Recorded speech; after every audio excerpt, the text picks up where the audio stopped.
Hi everyone, thanks for coming. We have another Gemini Not Talk presentation. Today is my pleasure to introduce Tatevik. She's visiting from Universidad Diego Portales, where she's defending a PhD soon, next year. Yes, there's pretty fast time. Tatevik is an expert on everything that regards eye redshift, from searching to finding quasars to analyzing them, study them, and doing all the possible things associated with that. And today she will play the detective, and she will talk about discovering eye redshift quasar and solving the mystery of their gas halos, which is a pretty broad topic that I like a lot. Tatevik, she's going to visit until next week, the 20th, but she's going to the summit on Friday, so nice. So if you want to talk with her, she's in office 309. With a link. With a link. And it's in this office. And the stage is yours. Thank you. Hello, everyone. I am very excited to be here. First of all, Hawaii. Second of all, this is my first time giving a talk for 40 minutes. So 45. Yes, 45. Thank you. So yeah, I'm pretty excited about that. Before jumping into the main scientific topic, I just wanted to introduce myself since you don't know me. And yes, so I am originally from Armenia. I'm Armenian, but I traveled all the way, the whole continent, to Chile. So I am doing PhD there. It's been already more than 2 years that I'm doing PhD there. And now I'm somewhere over here. You don't know. I really like hiking. That's why I'm in Chile. And I also like board games. So this is just telling you, if you have any evenings that you want to play board games, I'm here. We can play some stuff. This is something that I'm very proud of. It's the longest board game that I ever played. It's Twilight Imperium that goes more than 12 hours. So it's a very nice and complicated game. We played at my house. Oh, really? Do you have it? Oh my God. Okay. It's longer than Monopoly. And of course, the reason why I'm here, I am really interested in ukulele, playing ukulele. You thought about science, but no, I'm here to play. So if anyone also plays ukulele, I don't have any, I didn't bring it, so please give me and we can have jam sessions together.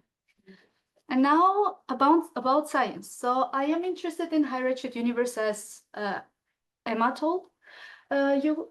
But before studying high redshift universe, I was doing high energy stuff. So again, high, but extreme, but different. And particularly, I am interested in studying AGN and high redshift, and mostly quasars and their environments. Also, I really like any type of simulations about galaxy formation and evolution. So since we're studying the environment of the quasars, it's in a way interconnected to the host galaxy. I also like photometric characterization. That's what I'm doing. And my guilty pleasure, I know that people don't like talking about observational astronomy, so I like observational astronomy. And you can see that I have just observed maybe 4 or 5 nights. That's why I like it. But I also like machine learning techniques. This is something that I really like reading, but I'm not doing it. So hopefully maybe someday we can have nice projects about it. I do like reading about gravitational field theory. This is very complicated. That's why maybe I find interesting things there. And before doing my PhD, I was also teaching a lot. So I'm more into inclusive education and outreach. This is something that I am doing even now remotely. And now let's talk about science. So we're going to be detectives, and we have 2 cases to study today. So the first cold case will be the missing beacons. We're going to study the southern hemisphere and see if we can find any high redshift quasars. Why is this particularly interesting? Why do we want to detect new high redshift quasars? First of all, quasars are giving us a lot of information about the high redshift quasars, about the intergalactic medium, chemical enrichment, and metal evolution. They also, this is a controversial and in a way an open question. So they reveal overdense environments, but this is something that yet it needs to be studied more. And they constrain cosmic reionization because high redshift means we're going to the neutral and studying the neutral hydrogen, the first ionization, the first galaxies, stars forming. And what do we know? We know that more than 500 high redshift quasars are identified, a bit more than that, even with thanks to James Webb it helped to identify even more quasars and even more extreme sources at redshift more than 5.6. But there is one minor problem. So they are mostly covering the northern hemisphere, and yet there are some small surveys that have been done in order to detect high redshift quasars at the southern hemisphere. But those are not reaching the declinations below -30, which means those part is mostly unexplored. And that's why my first project is interested into characterizing high redshift quasars at the very southernmost declinations.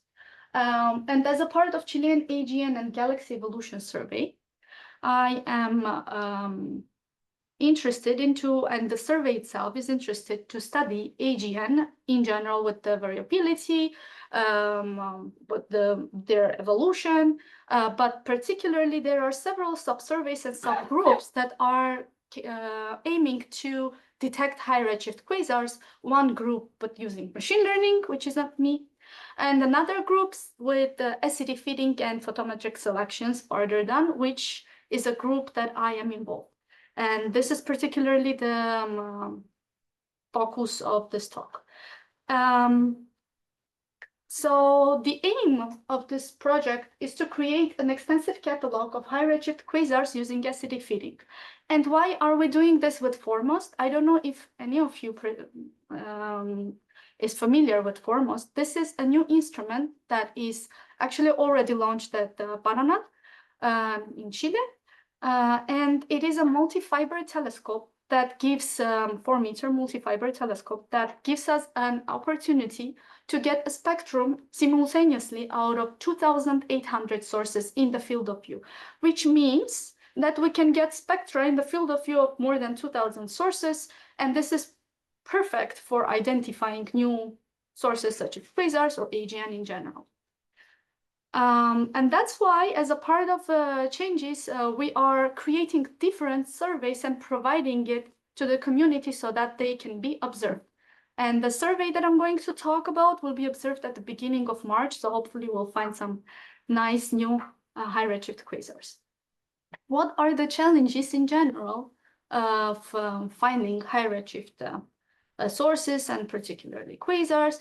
Quasars are point-like, which is nice, because we can actually distinguish them from any extended sources in different extended flags using photometric information already there.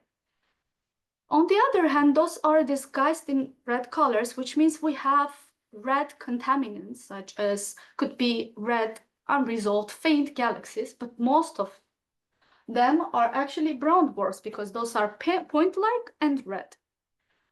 And here you can see some of the previous work done on the selection of high redshift quasars with color method. And you can see that at redshift 6.4, 5.6, you can easily mistaken them with L type of dwarf or M type of dwarf. So basically, this is something that is an open challenge for us. So the hunt that I'm doing, I know that this is not perfectly shown, but don't worry. We will talk about each of the steps separately. This is the pipeline that I have designed to select high redshift quasars. So as I mentioned, Foremost is going to observe a lot of sources because of the origin of the telescope, which means that we can provide a big subsample, and my subsample has about 6,000 candidates that will be observed. So one of the nice advantages here is to create a big sample to present. So we don't want to narrow down because we have the chance to observe all of them. But anyway, the very beginning was, in the very beginning, we had catalog of about 420 million sources that we had to narrow down and select the best candidates out of them. This input catalog was provided from a different group within the Changes collaboration.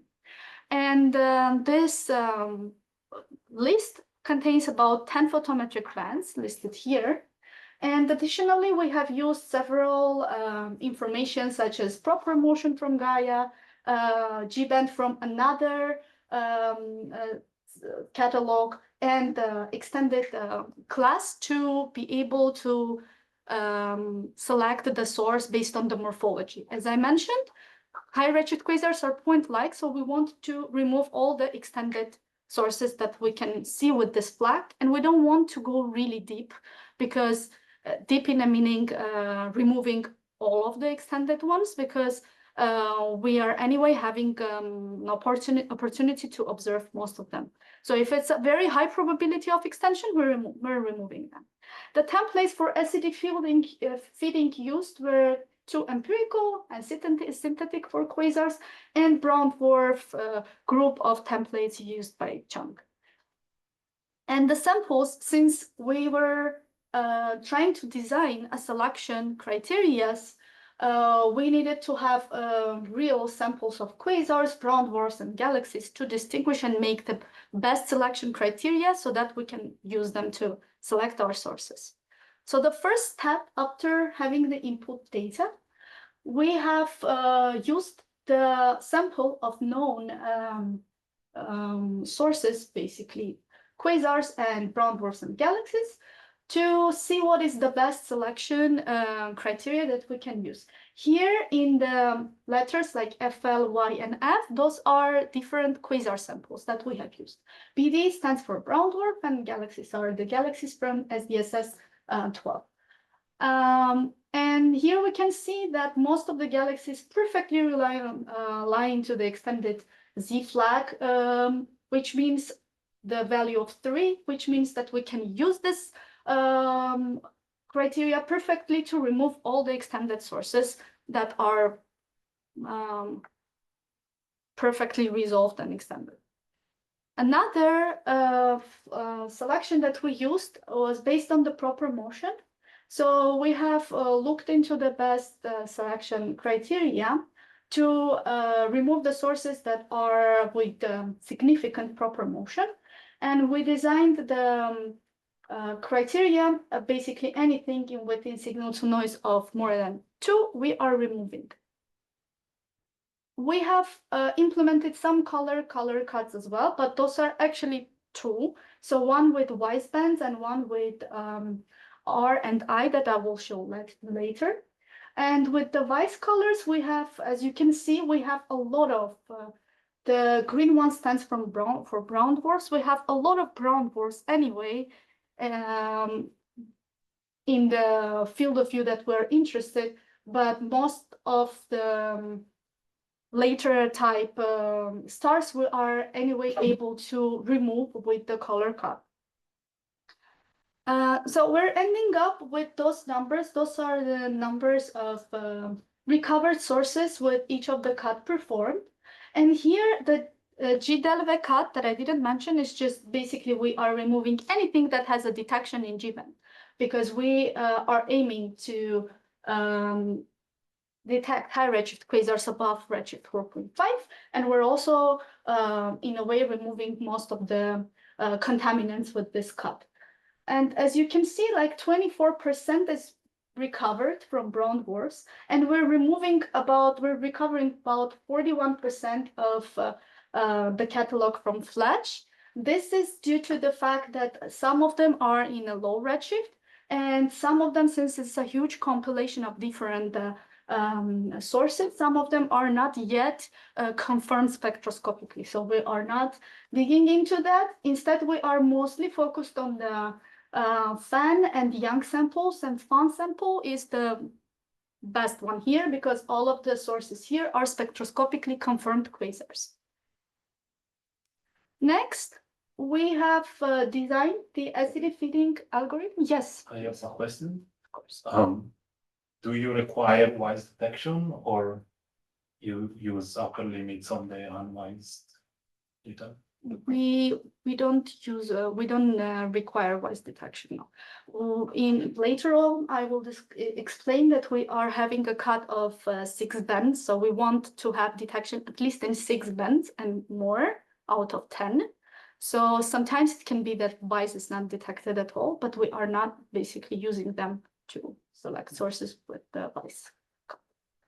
And no upper limits, cuts on upper limits are done with voice for sure. There is one done with G decals that I will explain.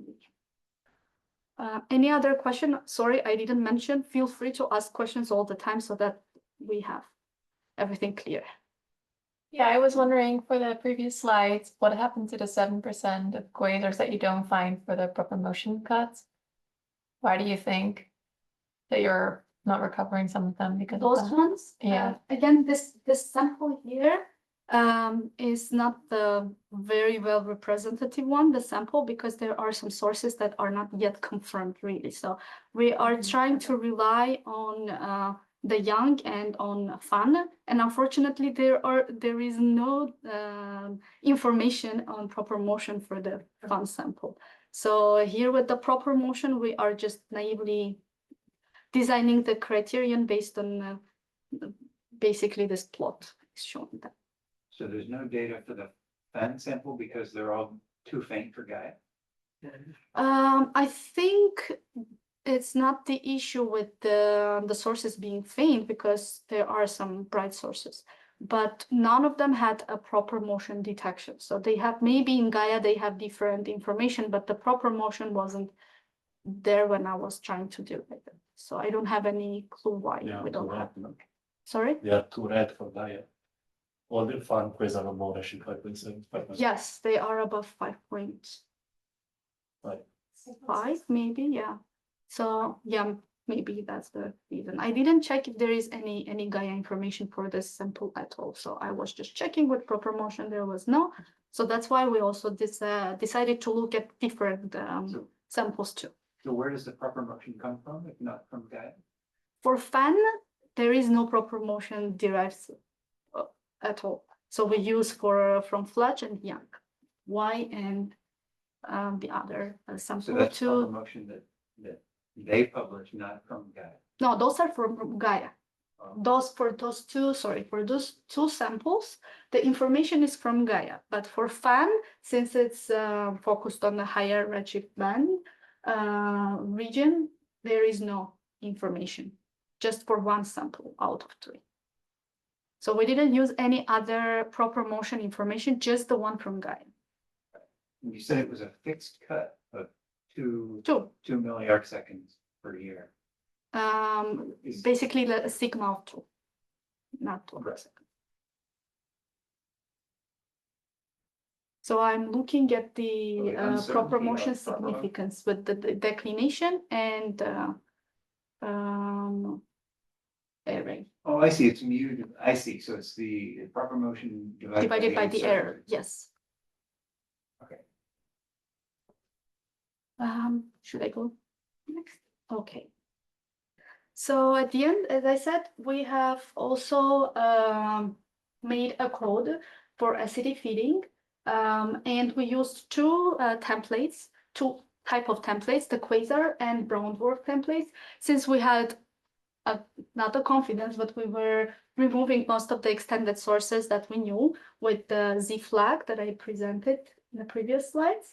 And here, before making sure that our acidic feeding code performs well on the original data that we used, we again performed a test on known high redshift quasars to see if we are getting a nice chi-square information or any other statistical information that we derive from this code, to make sure that we are able to detect quasars with this algorithm, which is basically a minimization of chi-square with the bands provided. So it's a pretty simple code, and in that sense, if you have any questions, feel free to ask. I also can provide GitHub. Because we needed to have the photometric redshift derived from the acidic feeding, we have used the code first and then performed a cut on the R minus I bands. And here we tested mostly with the sample of spectroscopically confirmed sources within redshift above 5.5 a bit even lower. And you can see here that they are perfectly lying into R minus I 1.3 difference, which was the even higher 1.5, sorry, which means that we can use this as a nice criterion, which we did, but we have performed this only for sources with the redshift, photometric redshift below 6. So that's why I have this field highlighted, because this is the field that I am selecting. And this doesn't mean that I'm removing all the sources with redshift above 6. I am just not designing or adding any color code on the sources above redshift 6. And basically this is the only other color code that I am performing. Next, we also use the Bayesian information criterion and F-test to make our selection of high redshift quasar candidates. And again, this is the same idea, the same type of test that we did with the sources from FAN. We also did with the other samples as well, but this is a very nice representation how the Bayesian information criterion is showing us, and the F-test is showing us where the best region is to select high redshift quasars. So we have used the criterion of Bayesian information criterion more than 0 and F-test more than 10. And those were the cuts that we performed. Next, as you can see here from the numbers, we ended up with 10 million sources out of 420 million. So which models were you testing in the VIC and the test? You were testing like QSO versus other models? I am not really testing any models here. It's just a simple calculation of those, if I understand your question correct. I'm just calculating the Bayesian information criterion and F-test and just presenting Usually it when here. you do maybe I'm thinking about it wrong, but usually when you do a Bayesian inference criterion or an F-test, you're comparing two models to one another to understand whether added complexity is worth the statistical gain. So the models, I am computing those two with respect to the Brown-Forth and F-test, and then see which one is higher than 0 or 10. I am taking that one. Okay. That's nice to your question. And we're ending up with 10 million sources. But yeah, Foremost is a nice instrument at the end, but it's too many sources to be observed. So we have to narrow down. That's why we decided to make some prioritization tags and cuts. The first prioritization was done based on Z-band in Delve. So we basically want to have brighter sources in the sample. So brighter, anything less than 22. I know for low redshift people, this is not bright at all, but yeah.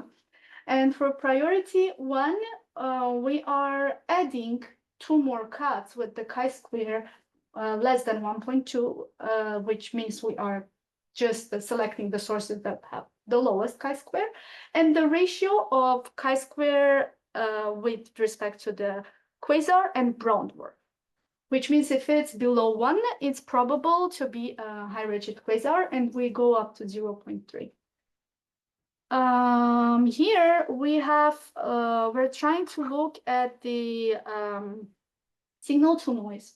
So the very interesting story here is that we had the catalog already ready at this point, but since we were faster than the deadline of the Foremost, the PI decided to give me more task to just be sure if there are any detections in decals of G-band. But officially and originally, the very first catalog that we had, the initial data of 420 million sources were with the Delve, so we didn't have any decals.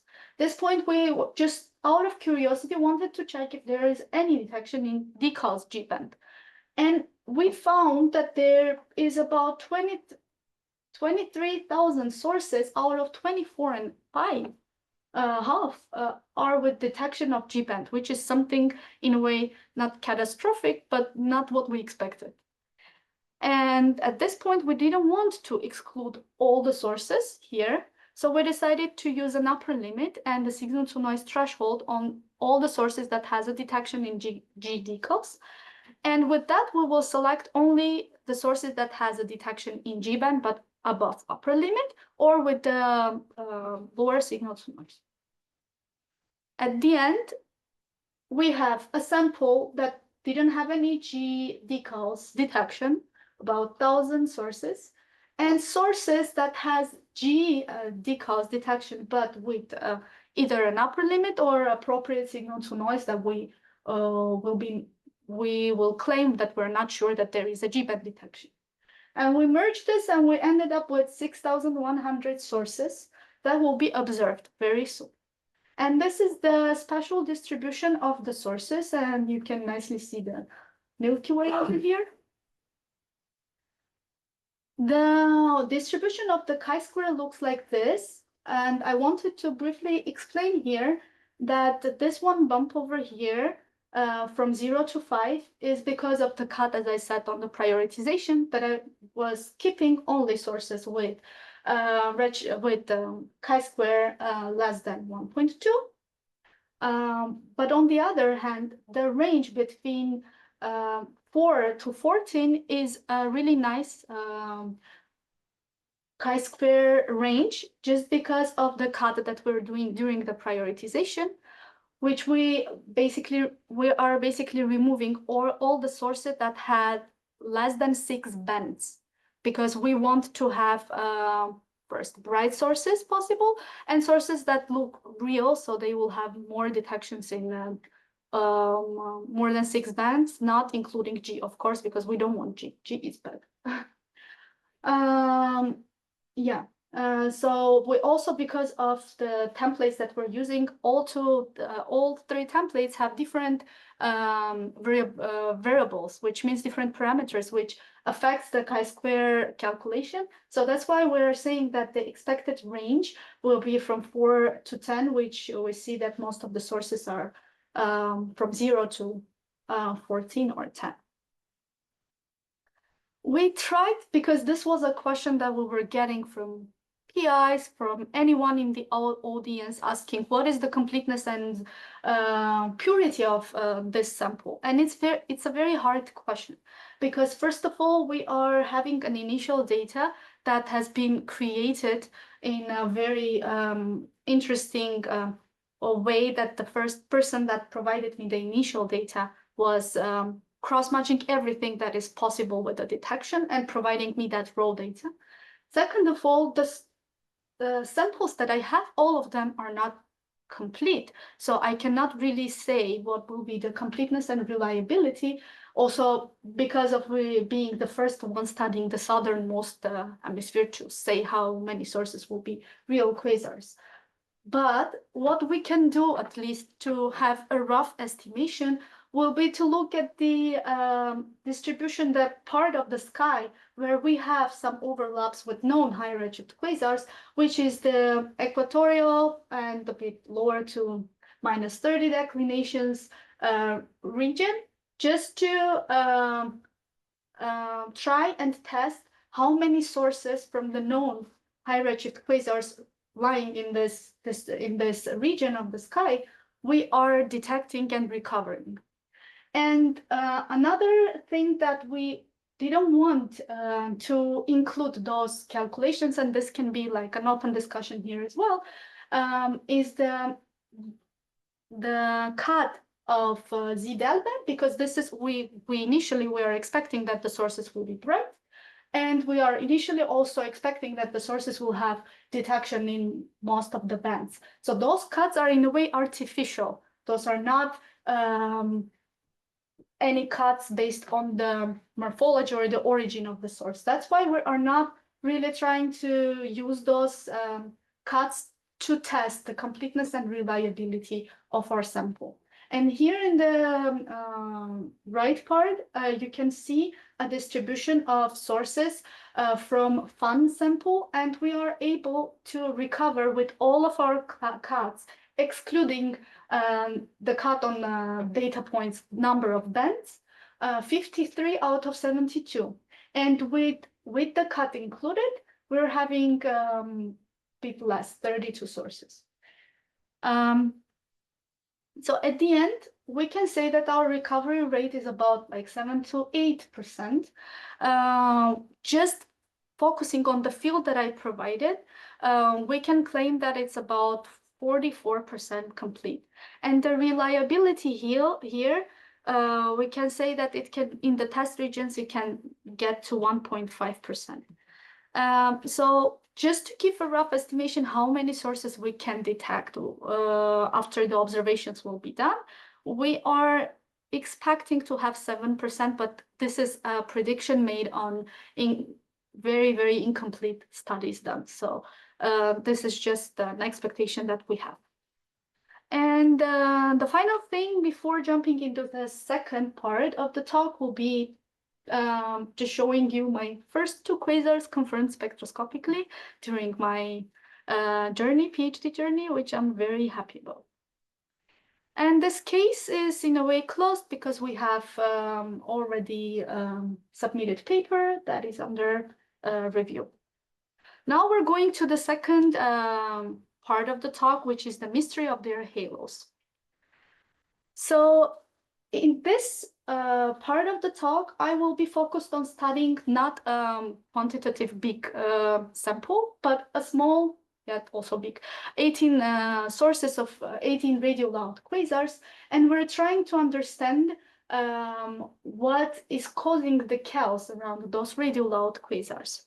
Before that, we'll have just a brief introduction. So when we look at this plot, we see that quasars at redshift above 6 are already having a massive black hole mass, which can give us an idea and an open question of where does the gas supply come from? How come those quasars are, those sources are that massive? What is feeding them?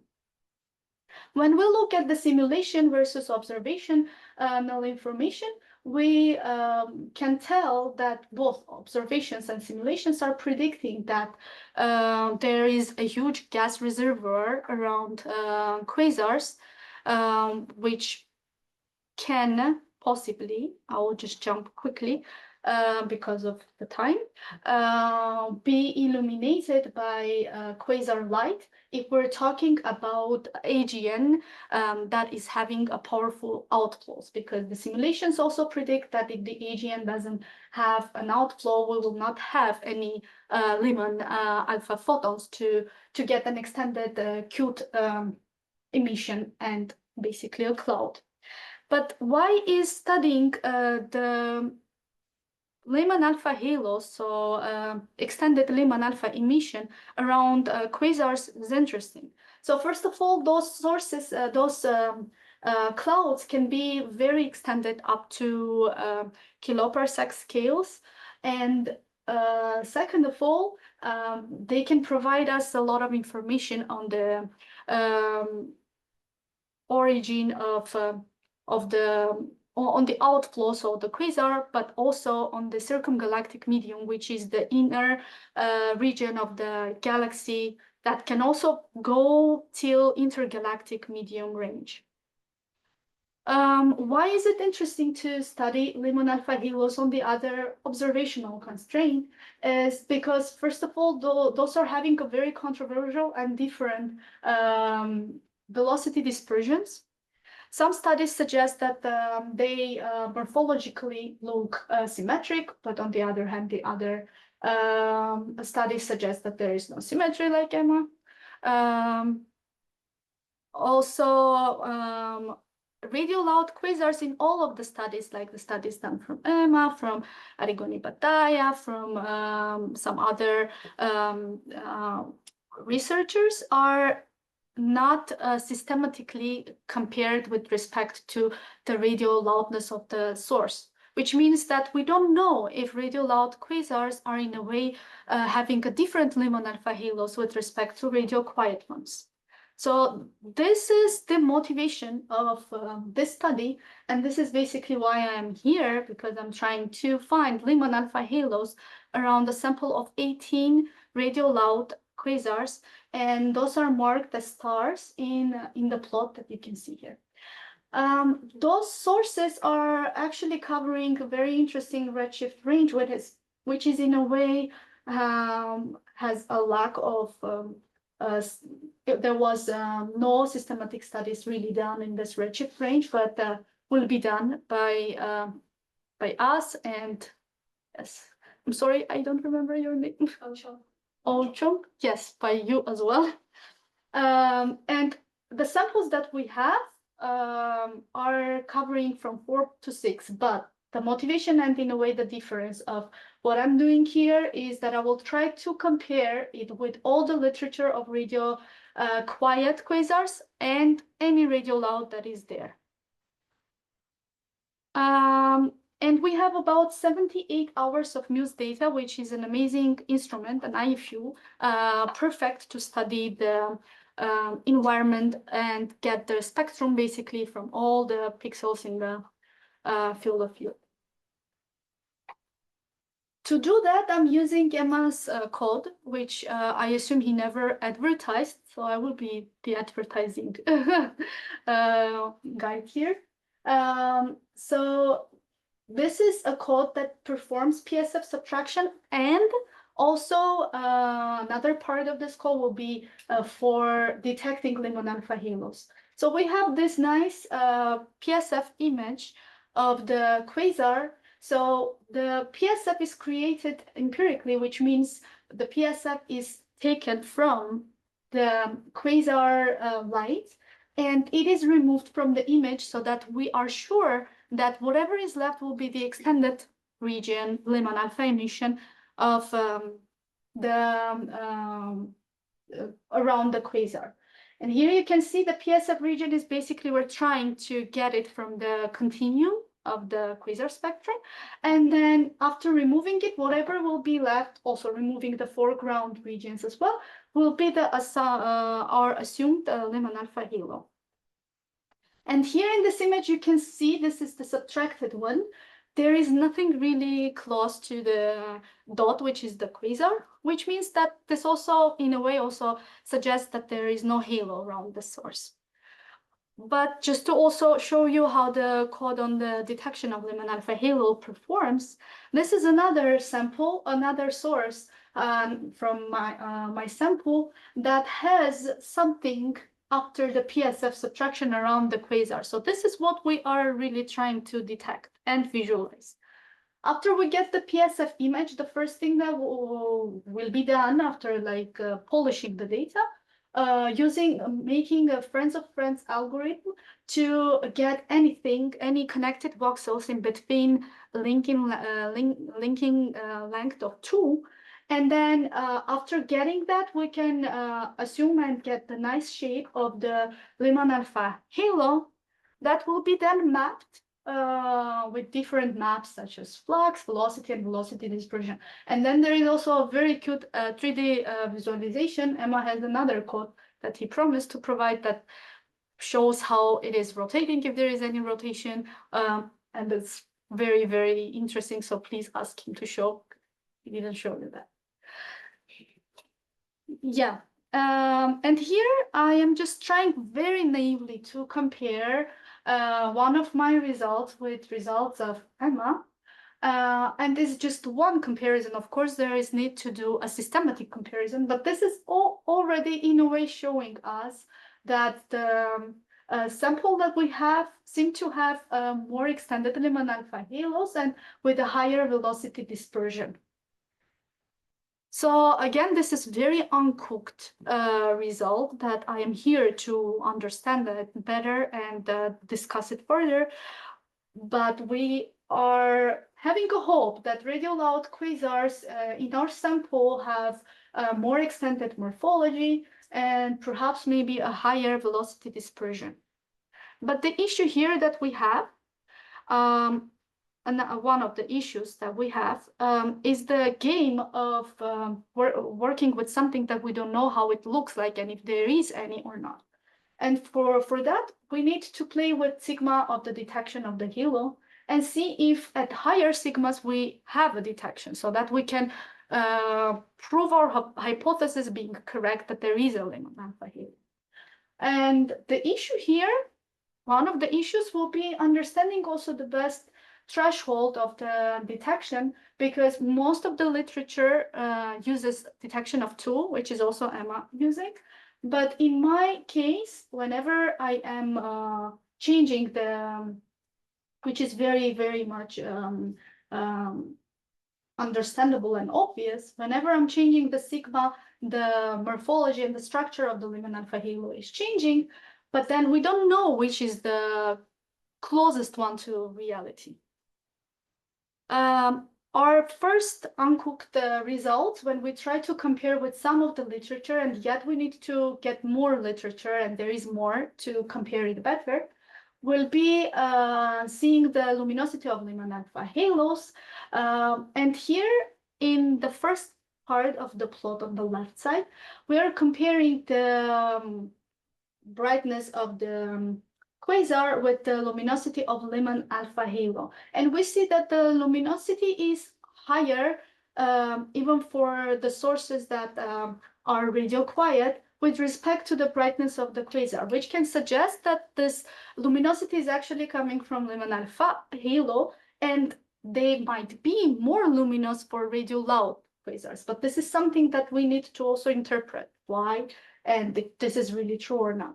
And on the other hand, here I am showing you the distribution of the redshift versus the luminosity, trying to also convince that the sample that we have, there is a lack of other samples here to compare, although there are some, but very limited.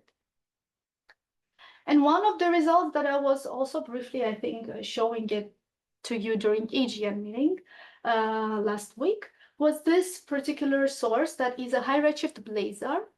And we found a very enormous and turbulent lemon alpha halo around this blazar. But there is a problem here.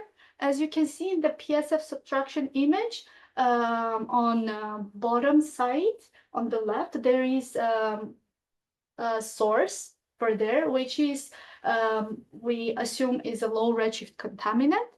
And because of that, we are not sure that the lemon alpha halo we see is really that turbulent. We try to perform different sigma detection limits to see how it is changing, and we see that the velocity dispersion isn't really changing drastically. On the other hand, we also try to mask it just manually to see if we have a difference or not, and yet there is no big difference. And here I'm also showing you the luminosity, how luminous is it compared to the literature that we have.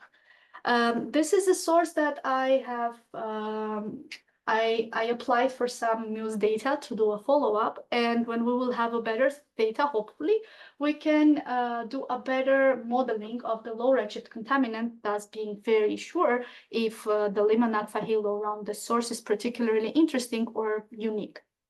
So at the end, to summarize, we found, with respect to the study done by Emma, we found 76% of detection rate for our sample. There is also 100% detection rate from Arigoni Bataya, and it's a very big sample of 61 quasars. But the questions are still there if lemon alpha halos are more common around radio loud high redshift quasars, if what we see is really true that they have a higher total luminosity, and also if we see any more turbulence around those sources. So my goal here will be finalizing each maps, because we have about 13 maps of halos, get a final comparison sample, a hugely like literature we need to study and find better comparison, a bigger literature to compare with our results, do the statistical study and comparison, and at the end interpret our results. This is something that I hope Anik will also help in a way. If there is any difference, how come the radio jet is affecting it? So we will need to think about it, how to interpret it. So this is unsolved yet. I think here I will stop. And if you have any questions, any nice ideas, anything, I am very, very open to collaborate and play board games also. Thank you.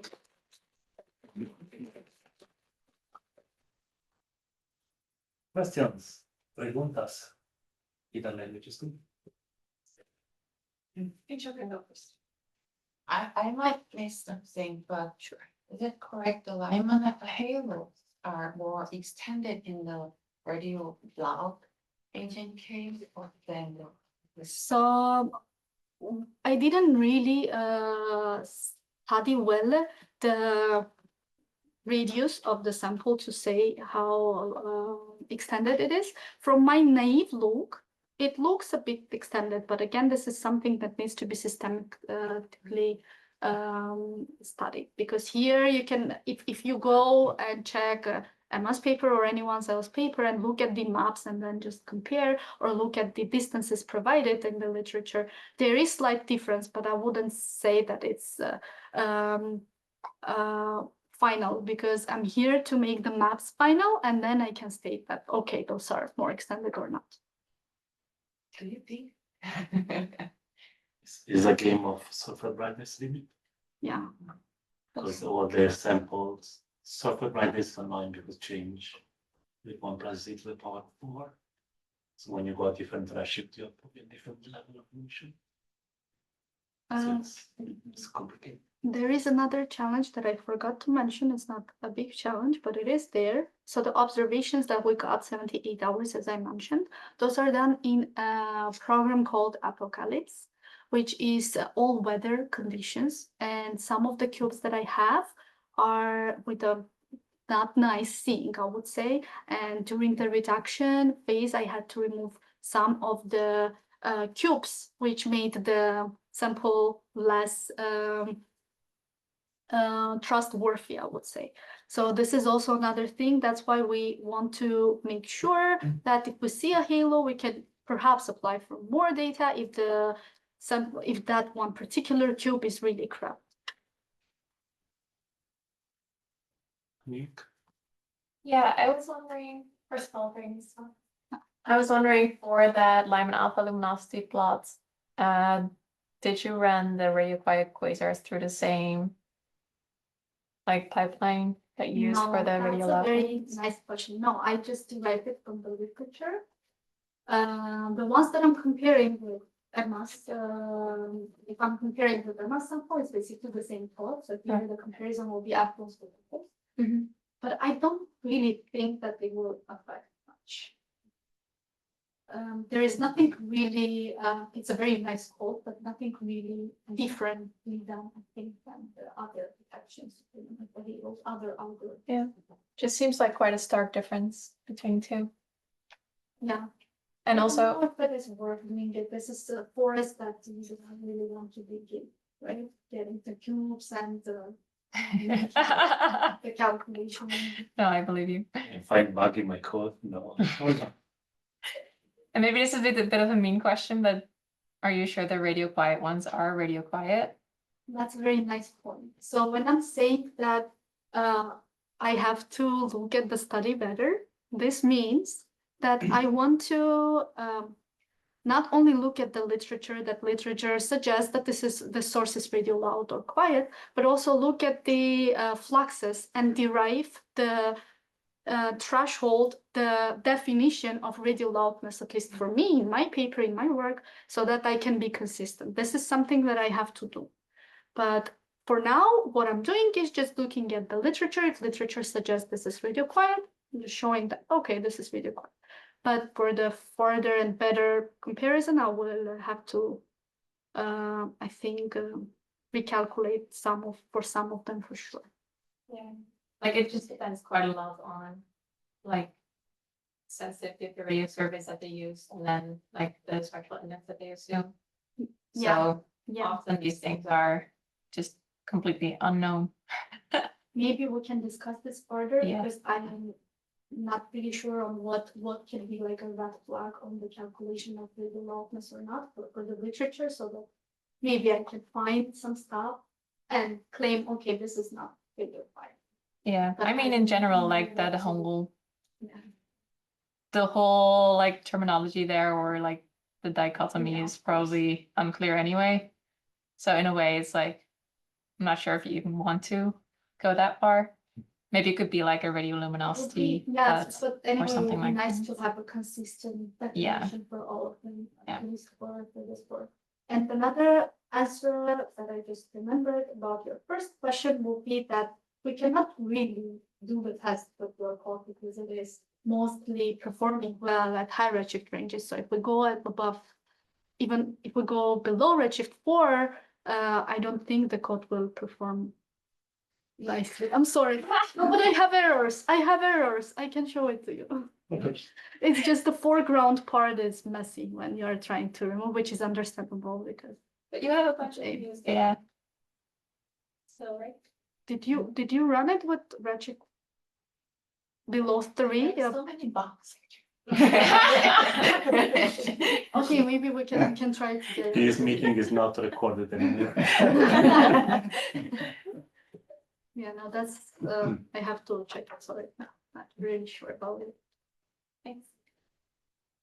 Before I forget, so if there is a difference in the line magnetic halo size between radio loud and radio quiet, and if it caused by scattering of line magnetic photon, then the polarization observation could be really good way to investigate that. And actually, I already have some target that radio quiet and radio loud, but I haven't checked yet, so maybe we can talk after.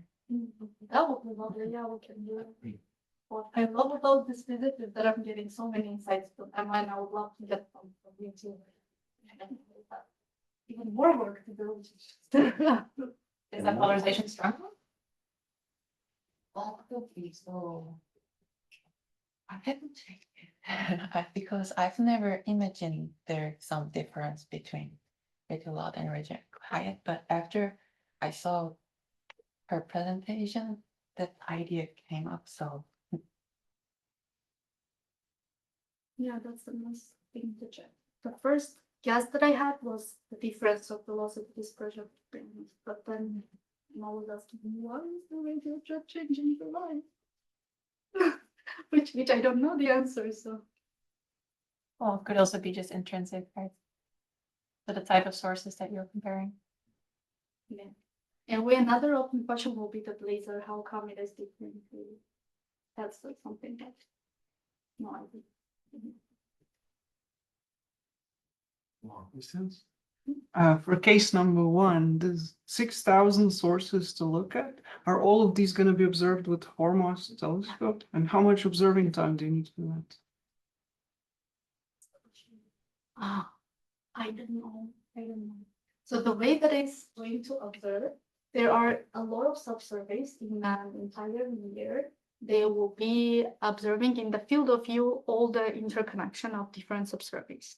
And then we'll jump to another field. So I don't even know when the whole sample will be ready. Perhaps it will be in chunks. So the chunk of this like sky region will be done and then the other chunk.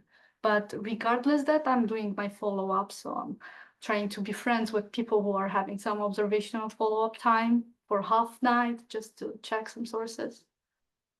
Yeah. It's probably like an hour for like tile. I am not sure. We can check it. Not sure. But I know that in a year they are going to provide some big chunk of the data during the year, and I'm not sure that the spectrum they want to is that deep to be honest. So this is going to be mostly for studying the origin, the characteristic of the sample, and perhaps this was also this was a follow-up for LSST, but then because of the mass timeline now, it will be sooner than LSST will provide the 10-year stack or anything. Yeah. Ryan? Any question? Just building off of what Anik just mentioned, do you have any idea of the intrinsic differences of these sources, like either the host galaxies or the environments, or anything that might indicate why these I don't know, Lyman alpha luminosity would be higher? Maybe it doesn't necessarily have to do with it. This is so my supervisor has a study on the same sample but redshift above 5 on the host galaxy with ALMA. So my idea will be to compare it. So I have tried to compare also the full width half maxima of like C2 line from the literature from her work of the same sources with mine, and I see that the full width half maxima seems to be higher for the sample that for the Lyman alpha line than for C2, but there are just two. Let me see if I can show you the plot that I'm referring to, but the issue here is that there are just two sources. So anyway, we cannot really claim anything for now. But the idea will be to, yeah, basically check with ALMA or other literature on the host constraints and see if there's anything. And for the very, very future, we're also trying to get the best from Muse, basically, and for the coming projects, we'll be checking if there is any C4 extended extension, basically, around the radio loud quasars. But yeah, let me. If there are no questions, I will just get it and show it to you. While you're looking, if there is anyone that has one last question, even also from online.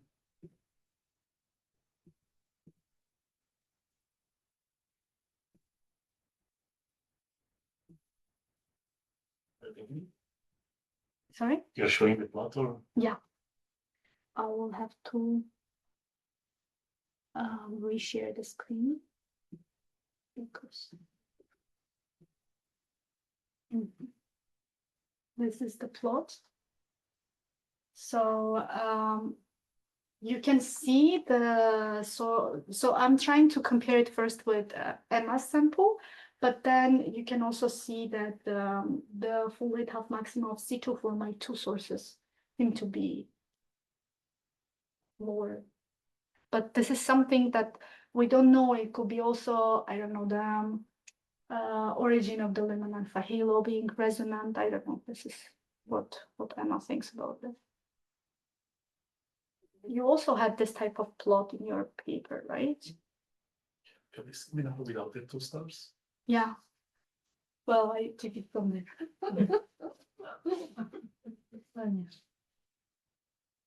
Okay, so they're all massive galaxies, like super massive. Yeah. Okay, let's thank Tatevik. Okay.